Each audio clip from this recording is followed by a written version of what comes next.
অসমৰ জনপ্ৰিয় কণ্ঠশিল্পী ৰূপম ভূঞাৰ খবৰটো পালেনে? আনন্দিত হৈ পৰিছে অনুৰাগী। সামাজিক মাধ্যমত শুভকামনা জ্ঞাপন কৰিছে অনুৰাগীসকলে। পোনপ্ৰথমে আমিও আমাৰ চেনেলৰ তৰফৰ পৰা অসমৰ জনপ্ৰিয় কণ্ঠশিল্পী ৰূপম ভূঞালৈ হিয়াভৰা শুভেচ্ছা জ্ঞাপন কৰিছোঁ। নমস্কাৰ বন্ধু বান্ধৱীসকল, আপোনালোক সকলোকে আন্তৰিক স্বাগতম জনাইছোঁ আমাৰ চেনেলৰ অন্য এটা নতুন ভিডিঅ'লৈ। তেন্তে আহক আজিৰ ভিডিঅ'টো আৰম্ভ কৰোঁ।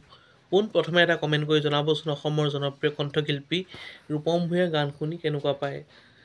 সকলোকে সুন্দৰ সংগীতৰ জৰিয়তে মনোৰঞ্জন দিয়া অসমৰ জনপ্ৰিয় কণ্ঠশিল্পী ৰূপম ভূঞাৰ এক বিশেষ খবৰ লৈ আপোনালোকৰ মাজলৈ আহিছোঁ। অসমৰ জনপ্ৰিয় কণ্ঠশিল্পী ৰূপম ভূঞাৰ খবৰটো পালেনে? ভিডিঅ'ৰ পৰৱৰ্তী অংশলৈ যোৱাৰ আগতে আপোনালোকক এটা বিনম্ৰ অনুৰোধ কৰোঁ যে যিসকল বন্ধু বান্ধৱীয়ে এতিয়ালৈকে আমাৰ চেনেলটো ছাবস্ক্ৰাইব কৰা নাই, অনুগ্ৰহ কৰি আমাৰ চেনেলটো ছাবস্ক্ৰাইব কৰি কাষতে থকা বেল আইকনটো প্ৰেছ কৰি অল কৰি দিবলৈ নাপাহৰিব। সকলোকে আচৰিত কৰি অসমৰ জনপ্ৰিয় কণ্ঠশিল্পী ৰূপম ভূঞাই প্ৰদান কৰিলে এক ভাল খবৰ।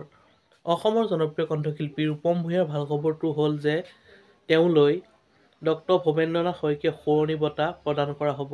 বন্ধু বান্ধৱীসকল, খবৰটো জানিব আপোনালোকে কেনেকুৱা পালে? যদিহে ভাল পালে তেন্তে এটা লাইক কৰি দিবলৈ নাপাহৰিব। অন্য এটা নতুন ভিডিঅ' লগ পোৱাৰ প্ৰতিশ্ৰুতিৰে আজিলৈ বিদায় মাগিছোঁ। ধন্যবাদ। জয় আই অসম।